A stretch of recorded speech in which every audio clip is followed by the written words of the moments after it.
Introducing Creative Mornings Birmingham. Birmingham is one of 195 cities across the globe hosting monthly breakfast lectures to encourage creativity and community. You might be wondering, what counts for creativity? And am I creative? The answer is yes and yes. Creativity is any time that you solve a problem in an unconventional way. If you're alive right now, you are creating something. Creativity to me is something that you're born with. Creativity to me, in a word, would be curiosity. So, are you creative? What should you expect at Creative Mornings? Fresh coffee, friendly people, and an array of breakfast foods. It's an open event that celebrates and connects the city's creative talent. All you have to do is show up, be yourself, connect with others, and be open to new ideas. Come join us. And remember, Everyone is creative. Everyone's welcome. So nervous. Hey everyone, welcome to Creative Mornings Birmingham, our first ever virtual event. We are so happy that you are here with us this morning. Like I said, this is our first ever virtual event, so bear with us as we might have any technical difficulties. The purpose behind Creative Mornings is more than just a free cup of coffee and food, but to create meaningful relationships with one another. We believe in the power of community. We believe in giving a damn. We believe in face-to-face connections, in learning from others, and in hugs and high fives. Everyone is creative. Everyone is welcome. Huge thank you to our local sponsors today. Without them, this whole event would not be possible. Tech Systems, Domestic Coffee, Dustin Massey Studios for this awesome space, Slappy Communications, and Hidden Innovators. And our global sponsors, WordPress and MailChimp. Don't forget our giveaway today. So the first 15 people who tag us in an Instagram story post of them attending this virtual event will receive a coupon code to receive a free bag of coffee from Domestic. We're so thankful to be able to do that today. Our theme this month is purpose, and our speaker is CEO of Hidden Innovators. She has earned her degree in psychology, and she has spent years learning and how people tick and how to motivate them. And we are so happy to have her here today with us. Please help me welcome Dr. Lindsay Sutton.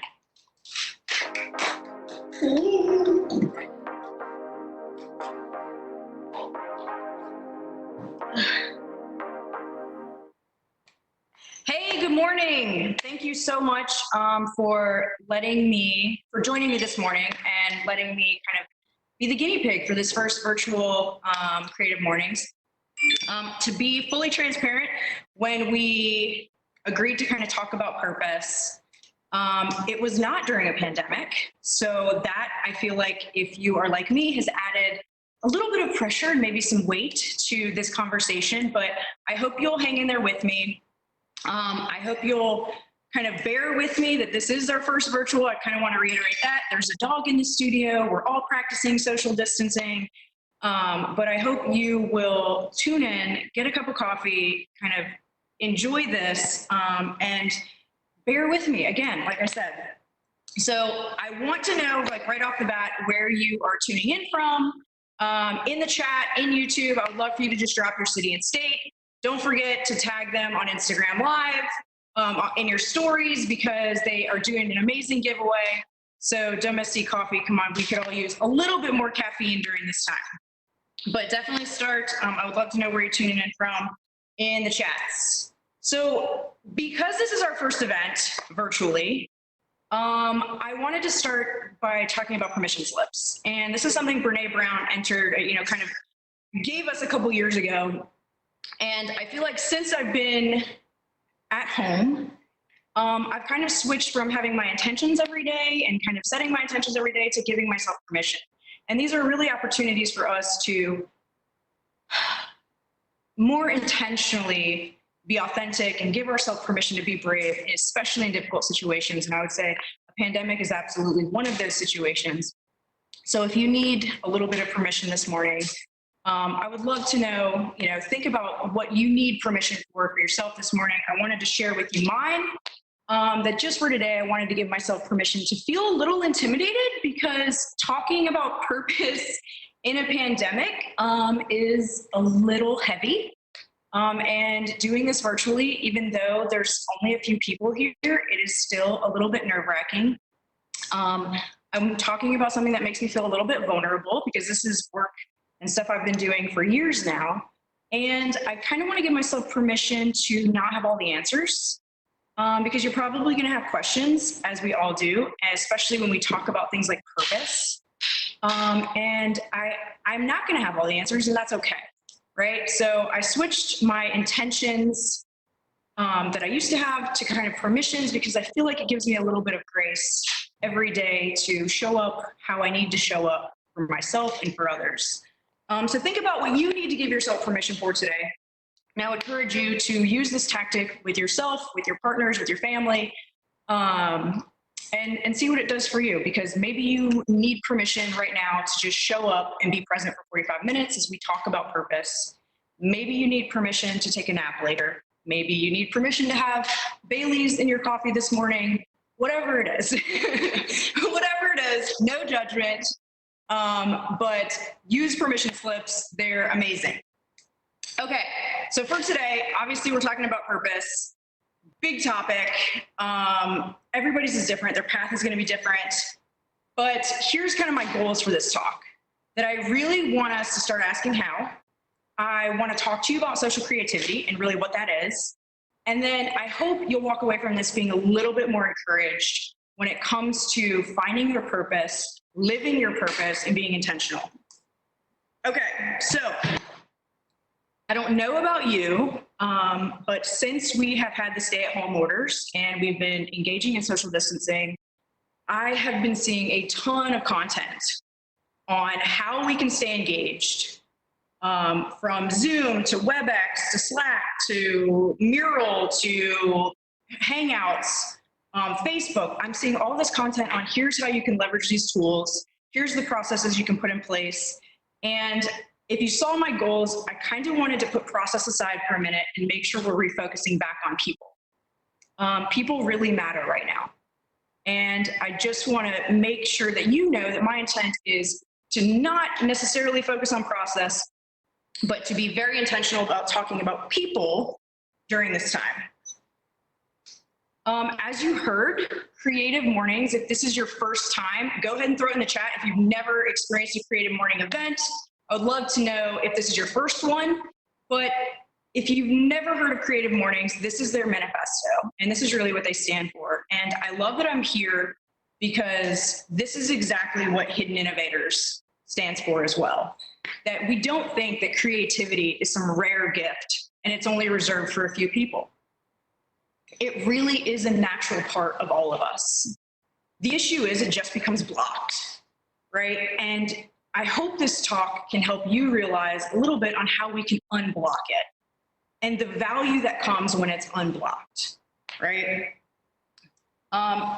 So if we agree then that everyone is creative, the question becomes, how then are we creative, right? Not are we creative, because everyone's creative. And unfortunately, what we see in organizations is that creativity is reserved for one division or one department.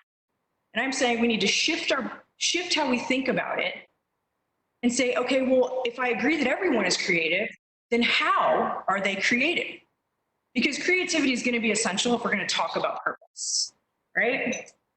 So we asked this question at Hidden Innovators. We wanted to know.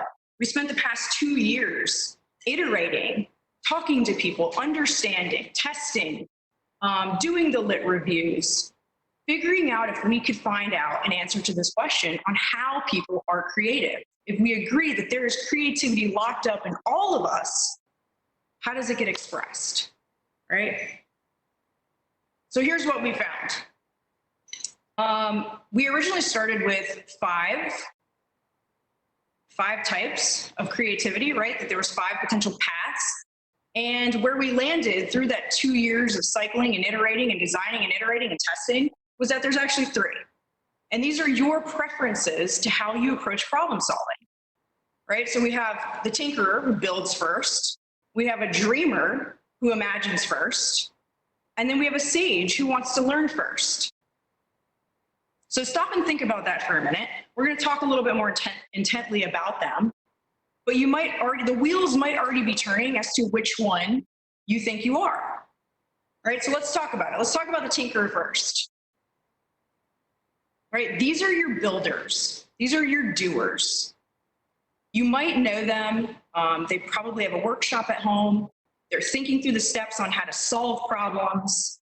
They are iterating on projects. They thrive in change, right? And some of the things where they may struggle is in patience, in task completion.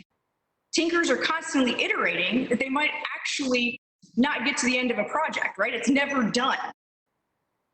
They might struggle with micromanagement, and they're really going to struggle where there's barriers to their propensity to create. There's stuff happens. This is live. Their superpower then is resourcefulness, because I've seen tinkerers who can use anything that they have to create what they need. And one of the things that I know about the tinkerers in my life is that it really helps when they feel validated. So one of the things that we also did is, as I was studying all of these, the team and I engaged in empathy mapping sessions to figure out who tinkerers were, how they were manifesting in their lives. And this is what we heard pretty consistently, that they feel like they're never done. They are the fixers. They're pretty dauntless. They're improvisers. That was really powerful for me when that came out. They can seem a little impatient because they want to do now. They want to go now. But they are really thinking about the how, the steps, and they're learning as they go. The next one is the dreamer. So the dreamers are your imagineers. These are your ideators. And I really feel like dreamers have this optimistic filter on the world, right? These are people that gravity and physics and the laws of physics just don't exist in the same way it does for other people. Instead of asking why, these are the people asking why not, right? I mean, they're expansive in their thoughts. Their openness is what I think is their superpower. And you can see them rapidly move through problems and solutions and problems and solutions. Where they're going to struggle, because some of you might recognize people by where they struggle a little bit, is in focusing on a single task, right, or a single project. They want to move on to the next thing. They might struggle in communicating their ideas and their vision. They will struggle if they hear no too often or they feel dismissed. And these are people that, like I said, live outside the bounds. So when you try to force constraints on them, you might feel friction. So again, we did an empathy mapping session, and several of them actually, and talked to dreamers and talked to other types, the tinkerers and the sages who are going to be next. And here's what we heard about dreamers pretty consistently, that they do live outside this box. They have a kind of a loosened grip on reality that kind of helps them expand their mind and be able to think about the world as it could be, not the world as it is. They can seem a little distracted. And everything is very idealistic, and they're constantly thinking of new ideas. The last one that we found, as we understood how people get creative and how they approach problem solving, was the sage. These are your knowers and your knowledge seekers. These are people who want to press pause and say, I need to know more about the problem in order for me to think through solutions. Definitely more realistic, definitely grounded, and an advocate for constraints. What I mean by that is it can be interpreted as pessimistic, or they're a worrier. But these are people that are attuned to the risk and are keeping them at the forefront and want that to be part of the decision-making process going forward as we think about solutions. Sages have a constant need for learning. These are the readers, more than likely, these are the readers in your group, the report writers, the synthesizers. But where they struggle is obviously going to be with deadlines, because sages can go real deep on topics and not know when to come back up. We saw pretty consistently that there was a perfectionistic theme in them. They kind of struggle a little bit when you sprung things on them. And then, like I said, they being perceived as pessimistic or a worrier. And and having that friction point there is something that they're going to struggle with. This is the only one of the types that we've been studying and how people get creative, and is that this is the one that experiences imposter syndrome. So I definitely say do a deep dive on that. I think we all have a touch of it, especially now. But this was the only one that when we talked to people consistently said that there was this sense of imposter syndrome. These are your overthinkers. These are the people that are going to ask for time. They want to know the facts and stats to support their decision making. So they need all of this information, right? So we've talked about 3 so far. We've talked about tinkerers who build first. We talked about dreamers who really want to think about ideas and solutions first. And then with this one, the last one, sages that want to know more before they think about ideas and think about solutioning. So we've talked about them. I'm hoping maybe you saw yourself in one of them. If you already know your persona type because you've worked with us before, I would love for you to let us know what it is in the chat. And if not, I would love for you to guess, like based on what we've talked about, which one do you think you are? A tinkerer, right? Are you just a builder and a doer? Are you a dreamer who likes to just imagine the world and the possibilities? Or are you a sage? I am a sage, like self-proclaimed, hardcore, like almost 100% sage. I am the one who's going to say, pause. I need to know more. Let me understand the people involved. Let me understand the project and the problems. And then maybe we'll talk about an idea or solution. I have a ton of tinkerers around me. So it gets a little interesting at times because they're ready to go and I'm ready to learn. So let me know which one you are in the chat. And I'll keep going. So why am I hanging on your approach to problem solving? Why do I think this is a valuable exercise for you? Because I'm just an adamant believer that you need to unblock and understand your creative style in order to know what your purpose is, to be able to find it and then share it, right? So creativity is intrinsically tied to your ability to fulfill your purpose. And I feel like in the pandemic and in this place we find ourselves now, you're having an opportunity to potentially unblock it in ways that we didn't have before. Our constraints are different now than they've ever been, right? We're not tethered to a 9-to-5 office that we show up to anymore. I don't know about you, but now I'm kind of in a more natural rhythm with how my body feels. But let's dispel the myth that now because we're in this stay-at-home order, we have all this time for self-care, because that's not necessarily true either. And we're going to talk a little bit about that later. But here's the deal too, as we think about our creative approach and our creative preference, we don't get to live here, as beautiful as this seems and as great as it would be right now. We don't live on islands. We need people. We need others, because there's no way I would survive alone on this island. I have no skills, really, I don't think, that would help me survive. We work on teams. And it's great to know our creative preference, but I'm going to encourage you to know that one of the people around you, because we do work on teams, and not just any teams. What we really want are high-performing hit squads. And we want teams, if you're a team lead, if you're a manager, this is exactly what you want. And you want them to be able to produce again and again and again in this high-performing way. So the goal is we have all these diverse creative preferences, and we've got to figure out how to leverage them together, how to support them together in order to get the results we want. So we need teams. There's a concept that came out by Dyer and Furr that I think is really, really interesting, and it's this concept of innovation capital. And what it says is we can have ideas, right? But we don't necessarily have all the inputs that it takes for us to execute that idea, right? So we think about all these things. We need social capital, we need resources, we need the skill sets, we need the networks. Essentially, we need people. We need that diversity of people in order to execute on ideas, right? And if you know me, you know that I'm all about sports metaphors and teams. And I love this quote by Babe Ruth: you can have the greatest bunch of individuals, individual stars in the world, but if they don't play together, the club won't be worth a dime. And that's really how I feel about ideas, right? So if one person has all the social capital, if one has all the networks, and one has all the skills, if we can't get them to work together, ideas will never come to fruition, right? And that was actually, you can put the best people together on a team. Google showed us that with their work with Project Aristotle, and it still doesn't create the results that you want, right? You've got to get them to work together. And I wanted to dispel another myth while we're here. People don't necessarily leave bosses, right? That's kind of an indirect measure. And it's not that they leave companies.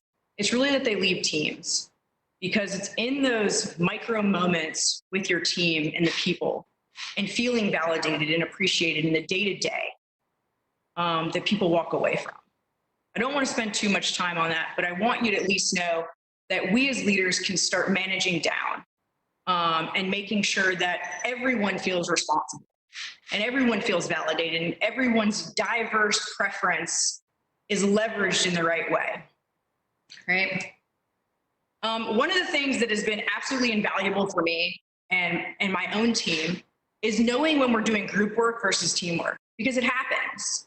So this is a thing that I would encourage managers and leaders to really think through. Are you managing a group of people? Are you managing a bunch of individual contributors? Or are you managing a team? Because they look very different. They act very different. Their goals are different. The biggest thing is their contingencies are different. So think through whether or not you've got a group or team on your hands, right? Because it's going to be really, really important. Because like I said at the beginning of this, our goal is for us to really have high-performing teams. We need them now more than ever. And I hang on creativity because we need them to socially create together. We're in a pandemic that requires us to think in ways we've never thought before, right? And we're seeing that. We're witnessing creativity in market now as people are turning diving masks into ventilators. We're reinventing things. We're innovating in ways we could have never seen before. And that's really because our constraints have changed. And it really takes a dedicated, high-performing team committed to that goal. So let's talk about how to get it, right? We know that this has been studied for a long time. These are the phases you go through that every team will go through. They don't get to skip them. They don't get to jump. They have to go through every phase: forming, storming, norming, and performing. If you've heard it, I would love for you to drop it in the chat. If you use this for your business and organization, let us know in the chat too. Every group goes through this in order to get to teams. Here's really what we see. The reason I bring this up is because there's a really good chance when everyone went remote, your team went back to a former stage, right? To a former place. There's a chance that they went back to storming when everyone went remote, maybe even forming, right? The teams got broken, and it's fair, right? These are constraints we haven't seen before. But we need each other now more than ever during this time, and we need brave leadership to bring people back together, right? And I want to maybe throw it out there as well, as I was talking to my own team about this, that it would I think a lot of people think when all this is over, we're going to go back to high-performing teams, and that's not necessarily true, right? But now we have the chance to do the work, because if your team is in storming, and that's why I actually think the myth exists, is because teams never got out of storming, so people leave teams. But if your team is back to forming and storming, let's talk about what you can do now. I'm saying lean into the storm. And I bring in all of these psychometrics and all of these personality inventories because when I talk to people about the personas, the 3 personas, the innovator personas, people end up asking me about the Enneagram, or the DISC, or what's your Myers-Briggs, or do you use strength finders? And I am a proponent of all of these things. But I feel like there's a complexity to them, and I feel like there's the potential for them to not be as actionable right away for leaders, right? So I don't know what it does for you to know that I'm an INTJ, or that I'm a 1 wing 2 on the Enneagram, right? Some of you know what that means. A lot of you have no clue. And if you were my leader or my manager, how would you manage me knowing that? Right? So they become really, really cool opportunities for us to know more about ourselves. But I worked hard with my team on really using the personas and really understanding those because they're actionable today. They're not complex, right? And it has nothing to do with personality and everything to do with creative preference. We need creativity now more than ever, right? And it needed to be simple, and I wanted you to have something actionable, and I wanted something that actually promoted intellectual diversity because creativity demands it, right? We have to celebrate the way we approach things in a different way.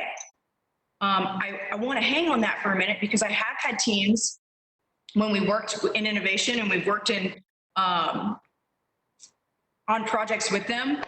One of the challenges was that they said, well, we keep getting the same thing over and over again. We go through design thinking, we go through these innovation workshops, but we just keep getting the same results. And what we found was they had all of one type. They had all tinkerers on the team in the room for their innovation workshops. So we said, we need diversity. And there's a way to leverage strengths pretty instantly. So no matter what you choose, obviously you heard I have my PhD in psychology, so I'm not gonna sit here and say those aren't valuable. But what I am gonna say is no matter what you choose as a leader, it is my hope that you use it in a productive and positive way. I have seen them used in a discriminatory way, even almost unconsciously, right? So you probably wouldn't have seen an introvert or expected an introvert to get up here on YouTube and talk about these things.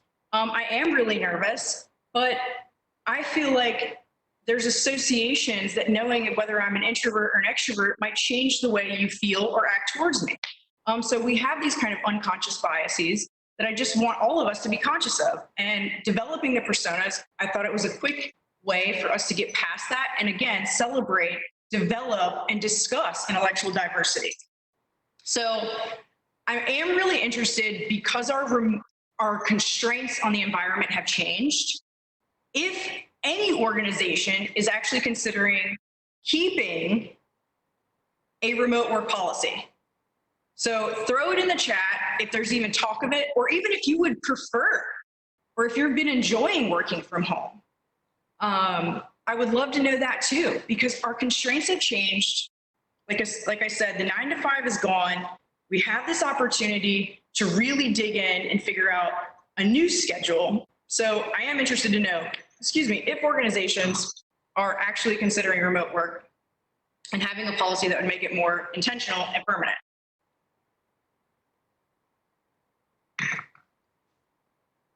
Okay, so I told you I've used these personas. Organizations, big and small, in our community use them. But I love this quote because you do the best you can until you know better, and then when you know better, you do better. So I wanted to walk you through how I use my personas and use them on my team pretty much every day. And I'm going to walk you through the interactions. Look, like everybody, there's friction points, there's pain points, and there's really good points. So when I have a dreamer and a tinker on my team, where I see their friction is in that moving on. Dreamers are ready to move on to the next thing. Tinkers are really ready to move on to the next iteration, right? Same project, next iteration. Time is really the hang up. As a sage, as a hardcore sage, I always want to press pause. I'm the one asking a ton of questions. I actually had someone say like, hey, I really thought my asking questions was a character flaw. And I'm like, no, you've met your people. I ask a ton of questions. So that's going to be a friction point for tinkerers. And then where sages and dreamers kind of butt heads is that they really are kind of our polar opposites when it comes to this optimistic and kind of realistic, seemingly pessimistic filter, that they can feel judgmental in that friction point. Where tinkerers will butt heads with other tinkerers is maybe task assignment. But what would be really powerful is if they could share that kind of how-to and really kind of build off of each other. And I'd say the same with sages. When two sages are working together, it is so valuable for them to work and disclose their process. because how sages become these synthesizers of information and these collectors of facts is really, really interesting. So sharing their process would be really powerful for them. And then where I see them working very synergistically is that dreamers will be able to provide thinkers all of the backlog that they need to keep iterating and moving on projects. And sages and thinkers, this is such a phenomenal feedback loop that happens when they pair up. You've got tinkerers working and building and prototyping and testing. You've got sages incorporating that feedback into their knowledge set that is just refining the decision-making going forward. Dreamers and sages, they can encourage insight and exploration in each other, right? Dreamers can be thinking of these new things, and sages can be like, here's how it meshes with what we know, right? So there is power, there's synergy that happens when they are paired up, and also there's friction points that we know that we can manage and look out for when they're together. Also, when we think about creativity and particularly the innovation process for organizations, we spend a lot of time here. We are a design thinking shop. We're absolutely human-centered. So this is a little bit of what our toolkit looks like. When we think about innovation, we think about really sparking creativity in people. I know, and I've seen it, and we've seen it with organizations, that all of our personas have an opportunity to really shine in our innovation process, right? Every one of them has a strength and a highlight and a place where they really get to plug in, and their skills are really, really valuable. So this is kind of how it breaks out. But when I'm involved in any innovation process, I want all of them in the room all the time, right? I value how, like I said, this intellectual diversity, this creative diversity, the way they see the world is different. And I want that there when we think about creativity and innovation. And some of my micro efforts, the way I talk to them and the way I manage and the way I interact with them is very different. My tinkers, I really let them kind of decide based on meetings if they want to come. And for sages, I let them know, particularly for me, my team knows that with me, they need to let me know about meetings well in advance, and they need to know if they need me to participate. Do I have a speaking role? Because I really want time to prepare in order to be effective. When it comes to project status, right? When I'm asking, hey, what's the update? With my tinkers, I just really want to know if there's barriers, because I know that they have a timeline in their head, and they're going to let me know if they're not going to meet it. But I can manage the barriers that are going to keep them from getting and meeting that timeline. And then for dreamers, they probably checked, it's, their ideas, right? So it's probably checked on the progress of their idea, and they're talking to their tinkers, and they're really ready for what's next. They've moved on a little bit in their heads, so we got to bring them back to the project. And then with sages, look, like, they've gone to great lengths to meet deadlines, and they're probably going to over-talk their process, but just remind them, maybe you need a quick update rather than this novel on how they got to the place they're at. Finally, I kind of mesh this across all of them because these are people. And I think the point of this, again, was for us to be reminded of the humanity that we need during this time. And if you haven't already, I hope that you will ask and check in empathically and emotionally with your team. I would say this is not a time for us to shy away from being vulnerable. And in fact, we need to lean into it and create braver spaces for us to have conversations, because the environment in the world is different now. And it may go back to some semblance of normalcy, but we will be changed by this, right? So I want to know with my team what hours they're most productive.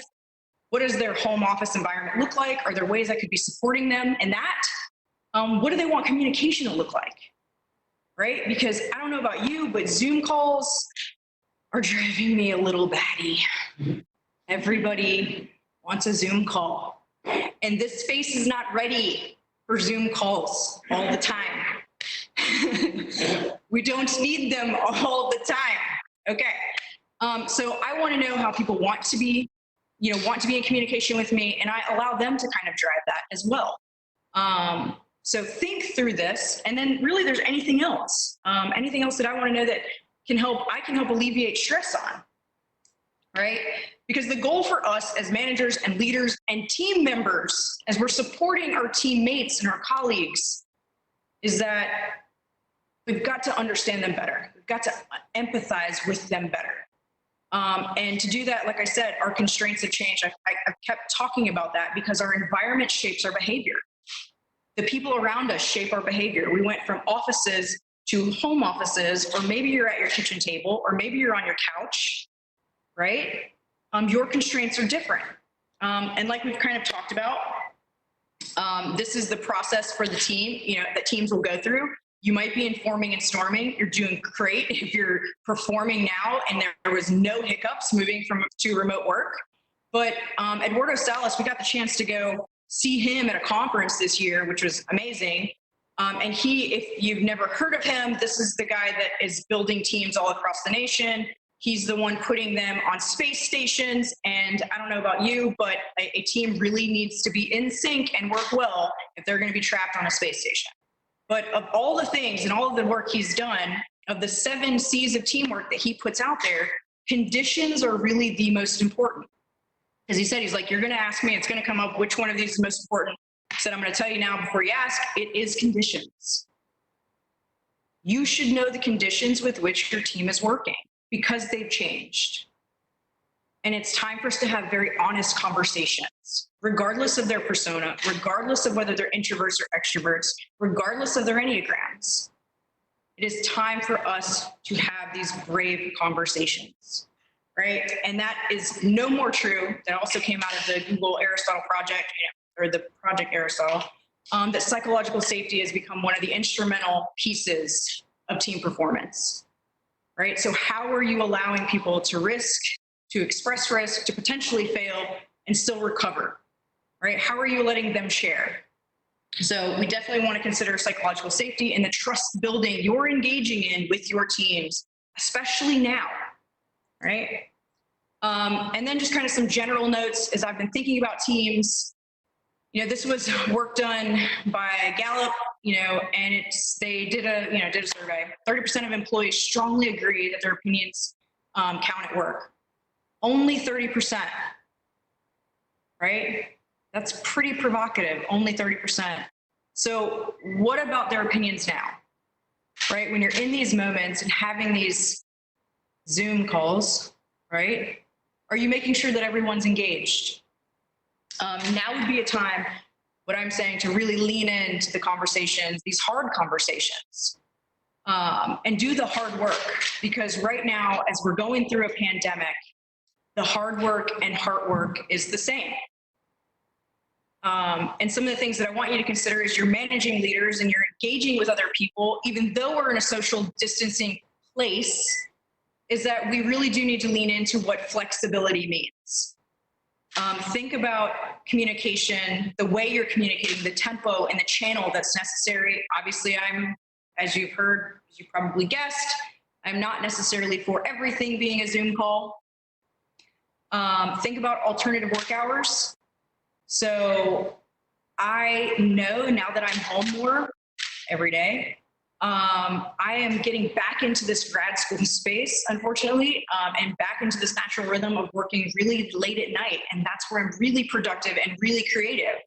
And it's me having an honest conversation with my team that, hey, when I'm slacking or emailing at 2 a.m, I don't expect you to respond. This is just when I feel I can do my best work. And then having realistic expectations and timelines. And one thing that I've seen is really beneficial is thinking about intentional silence during the day for your team members. Mandating time off, that everybody's off, right? One of the other effective tools that I've heard as I've been talking to teams and how they're transitioning is they actually have, like, they do their morning stand-ups, they actually have a sign off and a check out at the end of the day so that everyone's not on all night, or there are hours where they can be off. The other thing I would do is encourage you to feel through the fear. It is okay if no one has told you to be scared. It is okay to be scared and to not know and to feel like this is very uncertain. But but we've got to feel those things. And we've got to allow our teams to feel those things. We've got to talk to them and encourage this dialogue around stress and anxiety right now. And maybe you don't feel comfortable, but that's the beauty of vulnerability, is saying just that. Saying, hey, I don't have it all figured out. Give yourself permission, use the permission slips to say, I don't know, and I might not have the right things to say, but I'm here and I want to listen and I want to support you through this time. Replace your face-to-face. You know, those one-off conversations, interactions we used to have in the office, we don't have those anymore. So be intentional about your individual time and the face-to-face time with your team. Make sure you're carving out that time and space and leaving room for that to happen. And then I really am in this place of dropping the fake it until we make it veil. There's no need for it. I'm giving you permission to not know how to act in a pandemic, right? I'm giving you permission to feel scared and afraid and anxious. But we've got to work through it. And I know that we can work through it together because it's part of our purpose. Be honest. There's honesty in your imperfection, and there's opportunity for growth in this time. So these are my kind of general tactics. I know that there's a lot more, but it's some of the things that I've seen in the literature and seen that's being effective with teams. But I would love to know how other people are responding and some of the other things that are working with your team. So feel free to drop them in the chat. So we've talked a lot. We've talked a lot about creative preference and people over process right now, and feelings. So where do you start as a leader, as a partner, as a spouse? I really think you start with you. You've got to do the work. You've got to figure out what's going to block and unblock your creativity and how you can be more effective for others. And I think that starts in having some pretty honest and brave conversations with yourself and maybe your family or your partner. And then how you can translate that into effective team management and team leadership. Because as we talk about purpose, it is my hope that through this you've learned that our purpose has a lot to do with other people, and our fates are intrinsically tied. And if we can be braver, then that gives permission for other people to be brave as well. So I hope you have enjoyed this. I think we're winding down. I would love to answer questions. I know that there is so much that I can talk about that I probably haven't talked about.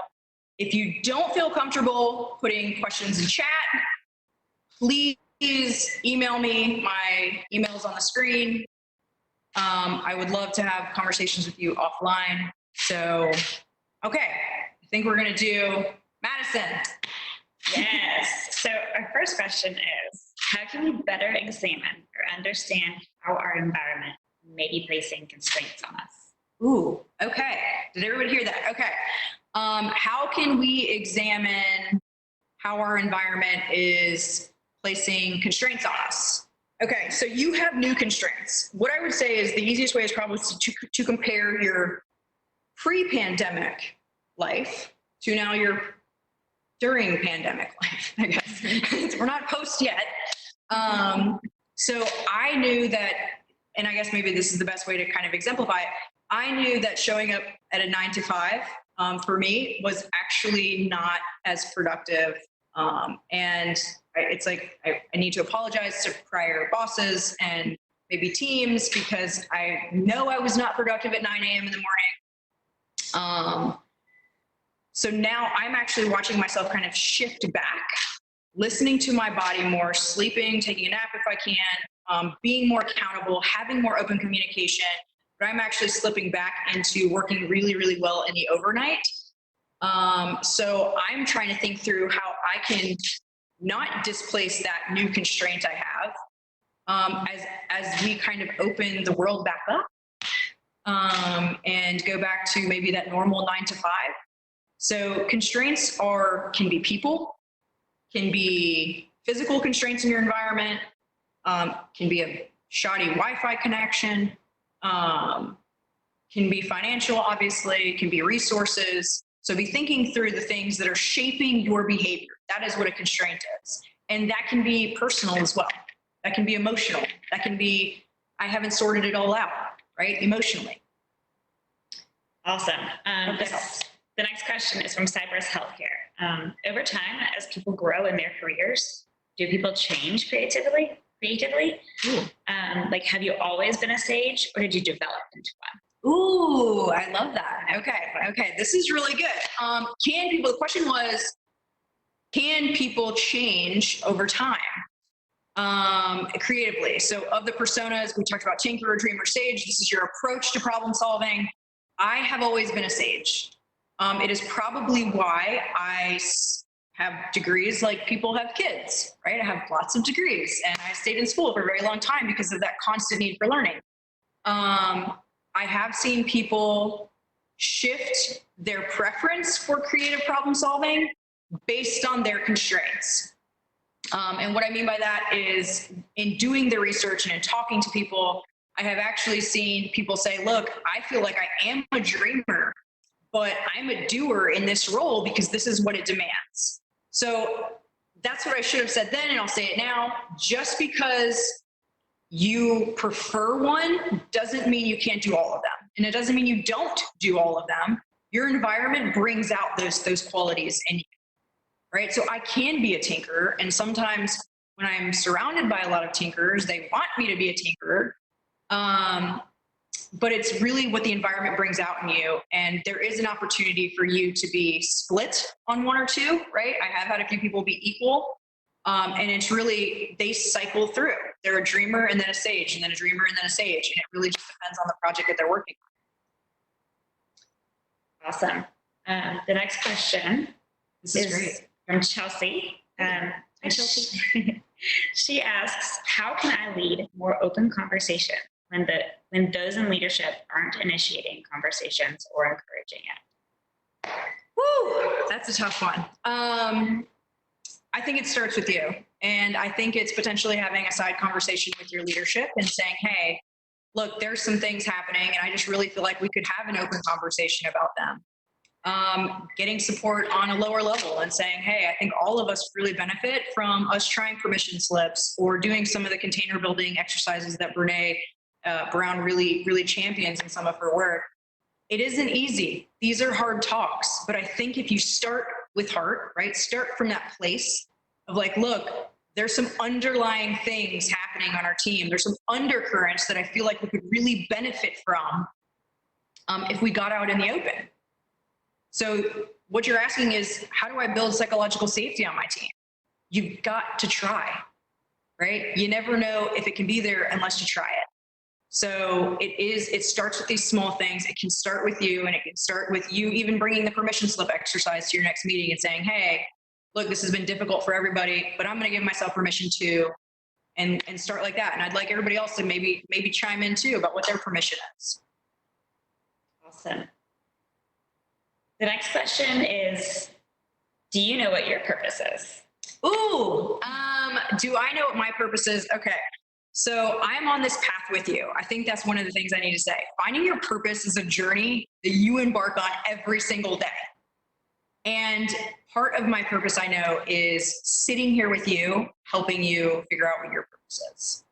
I know that my purpose is intrinsically tied to the people in my life and the people I haven't met yet. I know that one thing that just brings me so much passion is helping people find and live their truest and highest potential. So I think that was really some of the impetus with Hidden Innovators, and really understanding how people can unblock creativity and live a very fulfilling life. So that is part of my purpose. I'm sure that is what has been revealed to me as of late. But time will tell, right? As this evolves and my journey continues. So we have time for like 2 more questions. Next one is, we've talked a lot about creativity as it relates to purpose. Yes. Do you think there are other attributes that contribute to finding or knowing our purpose? And if so, what are they? Okay, other attributes that you can kind of develop, I think, to find your purpose. Openness is a big one, right? Being open-minded, allowing yourself to be exposed to things, new experiences. What else? Flexibility in thinking, cognitive flexibility, I think, is a big one. It isn't necessarily you have to go and get your PhD and be the smartest person in the room. It's that you're leaning into this introspective place. You're taking time for yourself to understand yourself and really what is firing the passion in you. It is trying out some things. I was talking to a woman this week, actually, who's in that place of transition and trying to figure out what's next. She doesn't feel like she's fulfilled and happy in her role right now. And that was really the conversation we had. What does kind of fuel that fire for you? What is your passion? Is it nursing or law or people or, so it's trying those things and trying to figure out what makes you feel full and whole and how that can impact the world. Last but not least, from Ben Branch. Ben! Hi, Ben.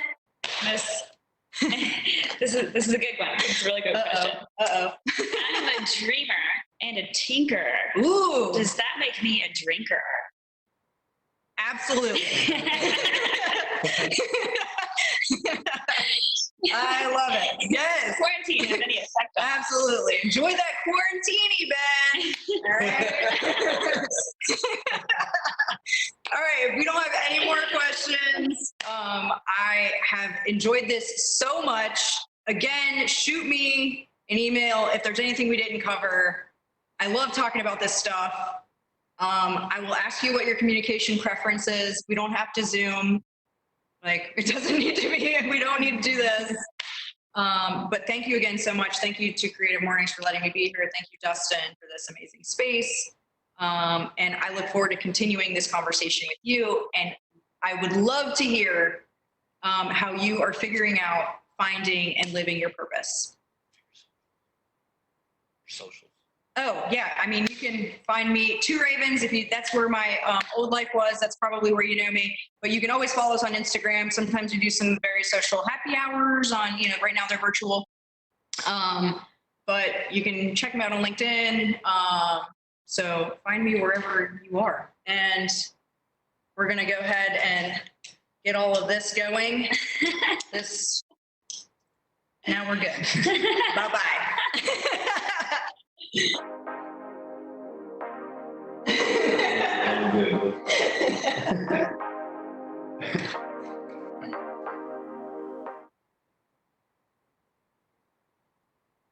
All right, guys. Thank y'all so much for coming today. We are so thankful that you joined us today during our first ever virtual event. We hope that you enjoyed it. And a huge thank you to our leadership team. They put in so much effort every month to make these happen for y'all. If you have any questions for us at Creative Mornings, feel free to send us an email, birmingham@creativemornings.com, or shoot us a DM on Instagram, or anyway, we'll get back to you with hopefully an answer. We hope you'll have a great weekend and have a great rest of your Friday. Thank y'all.